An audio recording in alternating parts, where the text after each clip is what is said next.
سوال یہ ہے کہ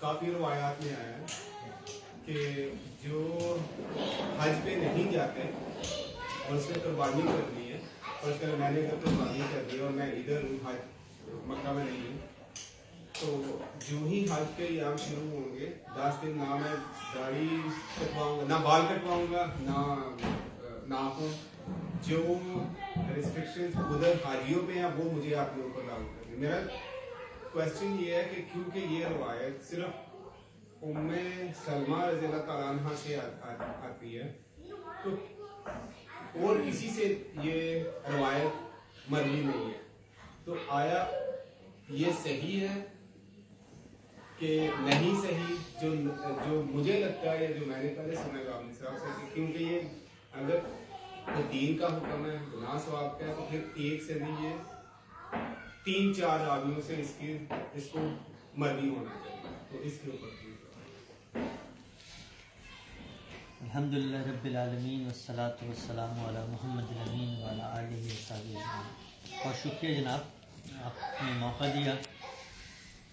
تو آپ کا جو سوال ہے، اس سوال کا جواب دینے سے پہلے 3 پہلو ہیں جن کو سمجھنا ضروری ہے، اور یہ تینوں پہلو جو ہے نا عبادات سے متعلق ہے۔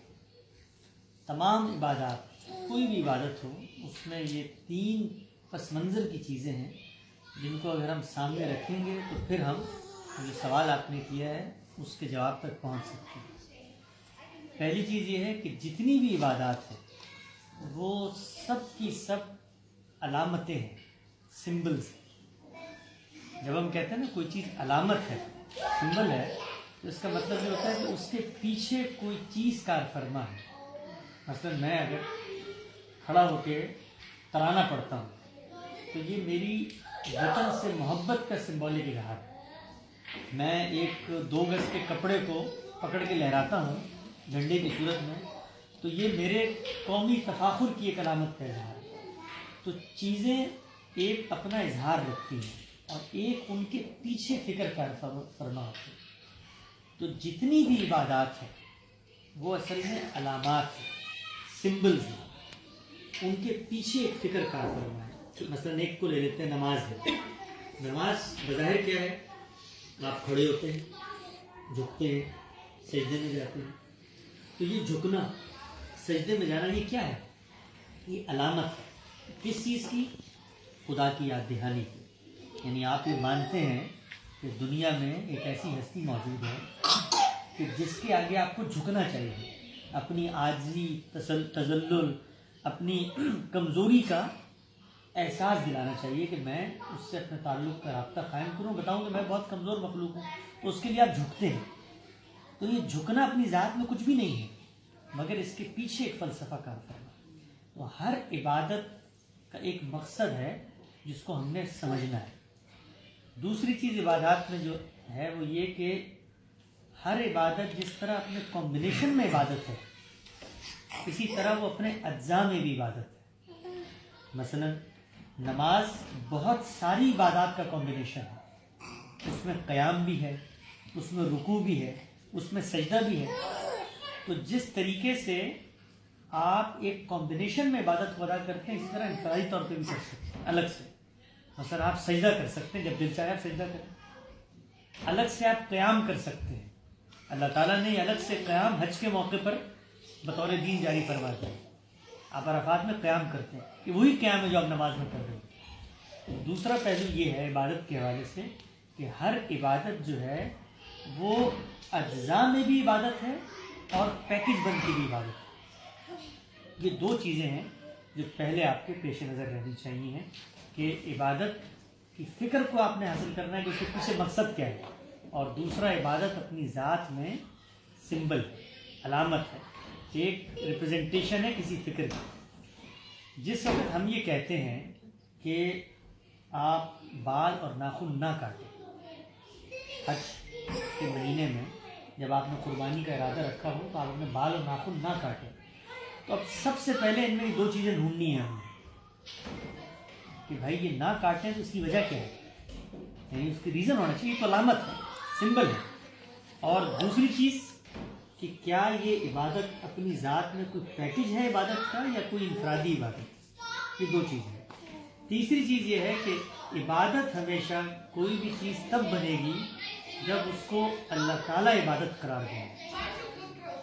میرے اور آپ کے کہنے سے کوئی چیز عبادت نہیں بن سکتی، ام سلمہ کی ایک روایت سے کوئی چیز عبادت نہیں بن سکتی۔ عبادت تب بنے گی جب وہ بطور دین اللہ نے جاری فرمائی ہو، اللہ نے جاری فرمائی ہو، اللہ کے رسول نے جاری فرمائی ہو۔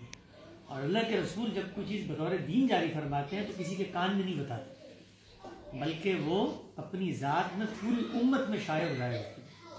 اگر یہ تین پہلو کسی جگہ پائے جا رہے ہیں تو پھر آپ اس کو عبادت قرار دیں گے اور اس پر غور کریں گے۔ اب ہم اس بات پر غور کرتے ہیں جو آپ نے کہی کہ بھائی ایک بات صرف ام سلمہ سے آتی ہے کہ رسول اللہ صلی اللہ علیہ وسلم حج کے دنوں میں نہ بال تراشتے تھے نہ ناخن کاٹتے تھے، تو ہم اس پر کیوں عمل کریں؟ یہ تو ہمیں صرف ایک صحابی سے پہنچ رہی ہے۔ اس پر عرض یہ ہے کہ ایسا نہیں ہے۔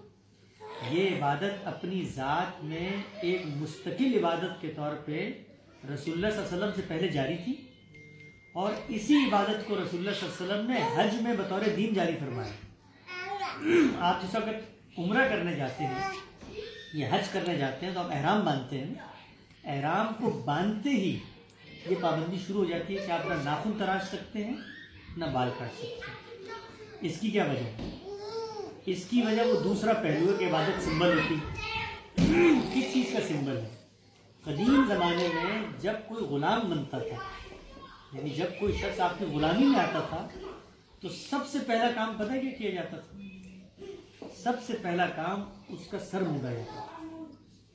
جب سر مونڈتے تھے اس کا تو وہ 6 لوگوں میں غلام کی حیثیت میں نمایاں ہو جاتا تھا۔ یہ ایک بہت پرانا ٹریڈیشن ہے۔ اسی ٹریڈیشن کو مذہب نے اپنے دائرے میں استعمال کیا، یوز کیا، ایسے جاری ٹریڈیشن کو کہ جو لوگ ایک دوسرے کے ساتھ غلامی کا اظہار کرتے ہیں بال کٹوا کے، تو کیوں نہ خدا کے سامنے غلامی کا اظہار سر منڈوا کے کیا جائے۔ یہ جو آپ سر منڈواتے ہیں وہاں پر عمرے میں جا کر، تو یہ اصل میں خدا کی غلامی کا اظہار ہے کہ آپ پھر جب وہاں سے باہر نکلے تو لوگوں کو پتہ چل جائے کہ دیکھو اس کا تو سر منڈا ہوا ہے، اس کا مطلب یہ سلیب ہے خدا کا۔ تو سر مونڈتے تھے اور ناخن تراشتے تھے، یہ دو کام کیے جاتے تھے۔ بائبل میں بھی اگر آپ پڑھیں تو صراحت کے ساتھ یہ چیز موجود ہے کہ جس وقت کوئی شخص بنی اسرائیل میں شامل ہوتا تھا یا ایمان لاتا تھا، سب سے پہلے اس کے بال کاٹے جاتے تھے اور اس کے ناخن تراشتے تھے۔ تو یہ نظر کی قدیم عبادت ہے جو اپنی ذات میں مشروع ہے، جاری ہے۔ یہ ہمیں سیدنا ام سلمہ سے نہیں پتہ چلی پہلی دفعہ، یہ پہلے سے جاری ہے۔ بائبل میں نے وہ مقامات جمع کیے، 13 کے قریب مقامات ہیں جہاں پر اللہ تعالیٰ نے اس کو دینی حیثیت میں جاری فرمایا ہے کہ اگر کسی نے اللہ سے تعلق کا اظہار کرنا ہے تو وہ قربانی کر سکتا ہے، بکرا ذبح کرے۔ دوسری صورت یہ سر منڈوا دے، یہ دونوں برابر کی قربانیاں ہیں۔ اور تیسری صورت یہ ہے کہ وہ سر کے ساتھ اپنے ناخن بھی تراشے۔ تو رسول اللہ صلی اللہ علیہ وسلم نے جب حج کی سنت کو آگے جاری فرمایا تو اس میں اسی قدیم روایت کو، جو نظر کی قدیم روایت ہے، اس کو حج کے مناسک کا حصہ بنا دیا۔ یہی وجہ ہے کہ آپ حج میں چلے جائیں تو عمرہ جو ہے، عمرے یا حج میں جب آپ احرام پہنتے ہیں تو وہ جو پابندیاں احرام کی پابندی سمجھی جاتی ہے وہ احرام کی پابندی نہیں ہے۔ اصلاً کچھ پابندیاں احرام کی بھی ہیں، مثلا آپ نے تزئین و آرائش نہیں کرنی۔ کیوں؟ اس لیے کہ آپ نے وہاں پر 2 کپڑے باندھے ہوئے ہیں کہ یہ چیز کا علامتی اظہار ہے کہ آپ خدا اور شیطان کے ساتھ جو جنگ ہے اس میں خدا کے سپاہی بن کے شریک ہو گئے۔ تو جب آپ جنگ میں جاتے ہیں تو نہ بالوں کو کنگھی کرتے ہیں، نہ تیل لگاتے ہیں، نہ خوشبو لگاتے ہیں۔ لیکن یہ جو پابندی ہے کہ احرام میں بال نہیں کاٹتے اور ناخن نہیں تراشتے، یہ اصل میں نظر کی قدیم روایت کی تجدید ہے۔ تو حج میں تو یہ جاری ہے، اس کا مطلب عبادت ثابت ہو گئی۔ عبادت ام سلمہ کی روایت سے نہیں ثابت ہوئی بلکہ رسول اللہ نے ثابت کر دی اور پوری امت میں ثابت۔ اب سوال یہ ہوا کہ عبادات جو اللہ تعالیٰ نے مقرر کی ہیں کیا وہ نفلی طور پر بھی ادا کی جا سکتی ہیں؟ تو اس کا جواب یہ ہے کہ ہر عبادت اپنی حدود اور شرائط کے ساتھ نفلی طور پر بھی ادا کی جا سکتی ہے۔ مثلا نماز اللہ تعالیٰ نے رسول اللہ کے ذریعے جاری فرمائی ہے نا، لیکن کیا نماز کے علاوہ نماز نہیں پڑھی جا سکتی؟ پڑھی جا سکتی۔ اچھا، روزہ اللہ تعالیٰ نے رمضان میں جاری فرمایا ہے نا، تو رمضان کے علاوہ نہیں رکھا جا سکتا؟ رکھا جا سکتا ہے۔ حج اللہ تعالیٰ نے جاری فرمایا ہے، تو کیا حج دوبارہ کیا جا سکتا ہے سال میں؟ نہیں کیا جا سکتا. کیوں؟ کیونکہ اس عبادت کے جو حدود و شرائط ہیں وہ اس کی اجازت نہیں دیتے. اس لیے نہیں دیتے کہ حج متعین ایام میں ہوتا ہے، متعین مقام پہ ہوتا ہے. میں امریکہ میں بیٹھ کے حج نہیں کر سکتا نفلی. تو حج کی جو حدود و شرائط ہیں، تو تمام عبادات اپنے حدود اور شرائط کی رعایت سے نفلاً بھی کی جا سکتی ہے، تطوعاً بھی کی جا سکتی ہے. تو یہ جو روایت ہے سیدنا ام سلمہ کی روایت ہے، وہ ایک جاری عبادت پر تطوعاً یا نفلاً عمل کا بیان ہے. یہ ایسی ہے کہ کوئی شخص یہ کہے کہ میں نے رسول اللہ صلی اللہ علیہ وسلم کو دن میں 2 رکعت نماز پڑھتے ہوئے دیکھا، تو میں اس سے کبھی یہ سوال نہیں کروں گا کہ اچھا رسول اللہ نے اگر دن میں ظہر کے علاوہ بھی 2 رکعت نماز پڑھی تھی تو یہ پوری امت کو کیوں نہیں بتایا؟ پوری امت کو بتانے کی ضرورت نہیں ہے، اس لیے کہ نماز اپنی ذات میں پوری امت میں جاری ہے. یہ نماز کا نفلی انعقاد ہے جو کیا جا رہا ہے. تو سیدہ ام سلمہ نے ایک جاری روایت، ایک جاری عبادت پر نفلاً عمل کو روایت کی. اگر وہ نہ بھی کرتی تب بھی ہم اجتہاداً اس عبادت کے اوپر عمل کر سکتے ہیں. اور یہ جو چیز ہے، آپ ذرا کبھی غور کیجئے گا. میں نے بھی اس پہ پہلے غور نہیں کیا تھا، لیکن جب غور کیا تو مجھے احساس ہوا کہ یہ کتنی عجیب و غریب چیز ہے. یہ جو عبادت ہے، یہ جو بال کاٹنے اور ناخن تراشنے سے اپنے آپ کو روکنا ہے 10 دن، اور پھر قربانی کے بعد یہ بات، یہ آپ نے بال کاٹنے. تو قربانی جو ہے وہ اصل میں کیا ہے؟ جس طرح میں نے بتایا نا، ہر عبادت سمبل ہے. تو قربانی اصل میں اپنی جان کا نذرانہ پیش کرنے کا سمبل ہے. قربانی کا مقصد غریبوں کو گوشت کھلانا نہیں ہے، یعنی غریب اس سے گوشت کھا لے بڑی اچھی بات ہے، اس کا ایک زائد فائدہ ہے.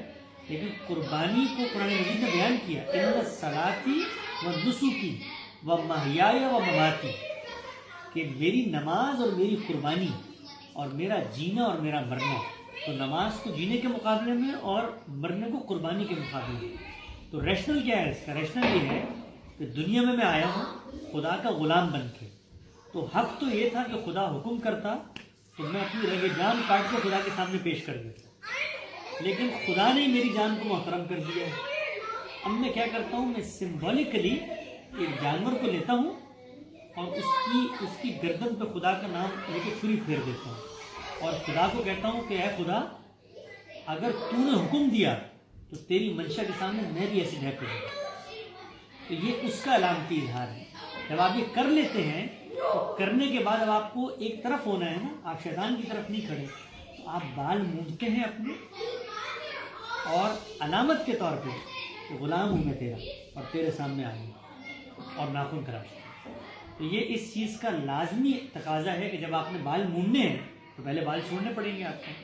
تو جب تک قربانی نہیں کرنی تب تک آپ نے بال چھوڑنا. لیکن یہ ایک نفل عبادت ہے. تو رسول اللہ صلی اللہ علیہ وسلم سے بعض صحابہ نے پوچھا کہ یا رسول اللہ اگر جانور نہ ہو ہمارے پاس تو ہم کیا کریں؟ تو آپ نے فرمایا کہ جانور نہ ہو تو صرف بال تراش لو اور ناخن کاٹ لو. یہ بھی قربانی ہے، مکمل قربانی ہے. کیوں؟ کیونکہ جو میں نے دوسرا پہلو بتایا تھا کہ عبادات اپنے پیکج میں بھی مکمل عبادت ہوتی ہے اور انفرادی حیثیت میں مکمل عبادت. اس پہ جو حضرت عائشہ کی روایت ہے وہ بھی بتا دیں، جو اس پہ اختلاف کیا جاتا ہے. جیسے سیدنا عائشہ کی ایک روایت ہے، بعض لوگ اس پر یہ اشکال اٹھاتے ہیں کہ بھائی اگر یہ بال کاٹنا اور ناخن تراشنا عبادت ہی تھی تو سیدنا عائشہ نے ایک موقع پر ایک صاحب نے ان سے پوچھا کہ رسول اللہ صلی اللہ علیہ وسلم حجی کے جانور کی مراد یہ ہے کہ آپ خود حج پہ نہیں جا سکتے تو آپ قربانی کے جانور حرم میں بھیج دیتے ہیں کسی کے ہاتھ، اور وہ وہاں پر ذبح کر دیتے ہیں. تو کسی نے پوچھا کہ رسول اللہ صلی اللہ علیہ وسلم جب حج کے ایام آتے تھے، ایام تشریق آتے تھے، تو ان میں کیا کرتے تھے؟ تو سیدہ عائشہ نے کہا کہ وہ حجی کے جانور بھیجتے تھے، لیکن اس کے علاوہ وہ کوئی چیز اپنے اوپر حرام نہیں کرتے تھے جو اللہ نے حلال کیا. اس سے لوگوں نے استدلال کیا اگر نہیں کرتے تھے تو اس کا مطلب تو یہ ہوا کہ وہ پھر بال و ناخن بھی جو ہے وہ کاٹتے ہوں گے، وہ حج اور عمرے کی کوئی اور پابندی قبول نہیں کرتے ہوں گے. سیدنا عائشہ یہ کہہ رہی ہے. تو اس کا جواب یہ ہے کہ سیدنا عائشہ اصل میں ایک اطلاقی سوال کا جواب دے رہی ہیں. ان سے یہ پوچھا گیا ہے کہ جو احرام کی پابندیاں ہیں کیا رسول اللہ وہ اپناتے تھے؟ احرام کی پابندیاں اصل میں کیا ہیں کہ آپ نے تزئین و آرائش نہیں کرنی، آپ نے شکار نہیں کرنا، آپ نے 2 کپڑے جوڑے پہن کے بیٹھنا ہے. تو یہ تو احرام کی پابندی ہے ہی نہیں. اس کا تعلق تو نظر کی قدیم روایت سے ہے، سیکریفائس کی روایت سے. تو یہ جو روایت ہے سیدنا عائشہ کی، یہ اس بات کی نفی نہیں کر رہی کہ رسول اللہ صلی اللہ علیہ وسلم جب یہ کہا جا رہا ہے کہ حج کے دنوں میں اور کچھ نہیں کرتے تھے تو یہ بھی نہیں کرتے ہوں گے. نہیں، اس کا تعلق دوسری عبادت سے ہے، نفی احرام کی پابندی ہوتی ہے.